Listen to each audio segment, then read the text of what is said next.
This is my collection of historical Canon models. Each of them has contributed to the improvement of cameras. I'm prepared to shot a very important event.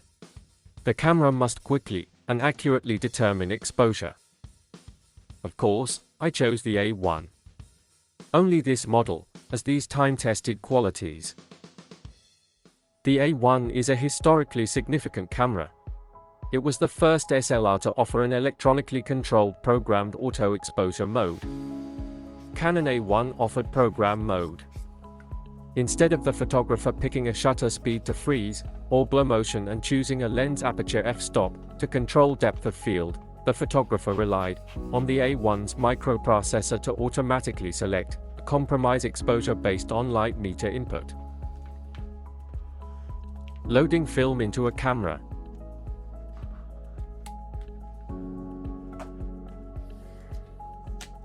Insert the film canister. Carefully pulling the film guide towards the take-up reel.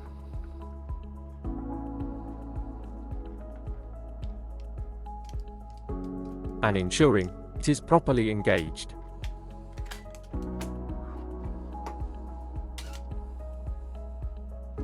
It is extremely important to ensure that the film is properly engaged with the camera mechanism to avoid empty rolls or film damage. Rewind several times until the counter shows frame number 1. We lock the camera.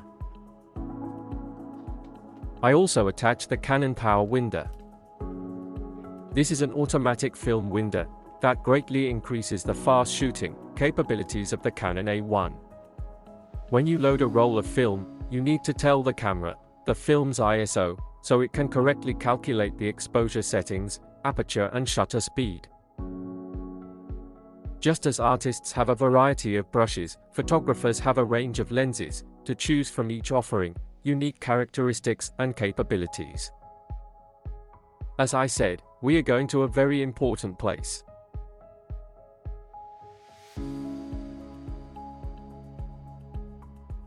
It is the home of the Pink Floyd drummer, Nick Mason, and his wife Nettie. Middlewick House was built in the 17th century and extended several times until the 1980s. In 1995, Nick Mason acquired this historic building from Camilla Parker Bowles, the current Queen of the United Kingdom. Middlewick House is also home to the musician's unique collection of very rare and valuable cars. Today's Canon A1 photo walk is at the Middlewick House Open Garden. We have the chance to see and photograph the musician's unique collection. And of course, we will get an autograph from Nick Mason.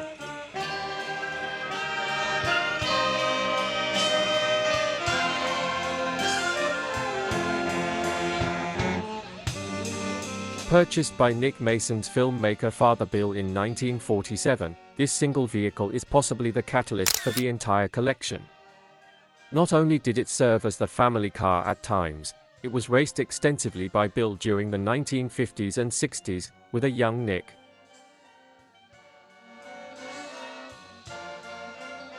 Originally a works racer, it won the 1901 Paris-Nice race. Following on from its racing career, the car was bodied with the Roi de Belges, King of the Belgians, body you see today, regular participant in the London to Brighton veteran car run. Mason's drums, which have sounded throughout an entire era of music. This is chassis number 110, 10th production of all the Austin 7s built, and is the actual car featured in the very first Austin 7 sales brochure produced by the factory engine format in line 4. A replica of the world's first automobile, the Benz patent motor wagon. The world its first look at Benz's on the 3rd of July 1886. Powering was a 954 cubic centimeters single-cylinder 4-stroke engine. Delivering a touch under 1 horsepower at 400 RPM, the engine was revolutionary for its time.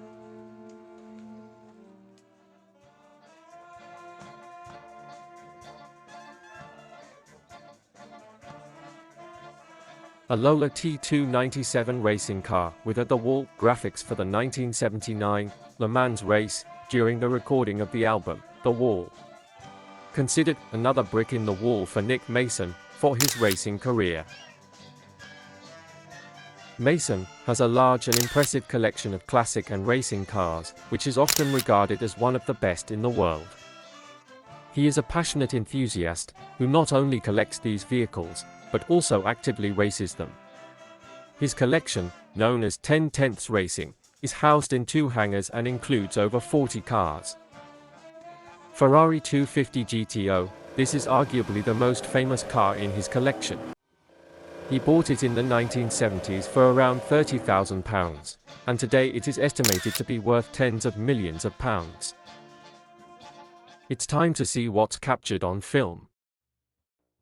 Press the rewind release button on the base of the camera. Flip out the rewind lever on the rewind knob and turn it clockwise to wind the film back into its canister. Open the back of the camera by lifting the rewind knob upwards.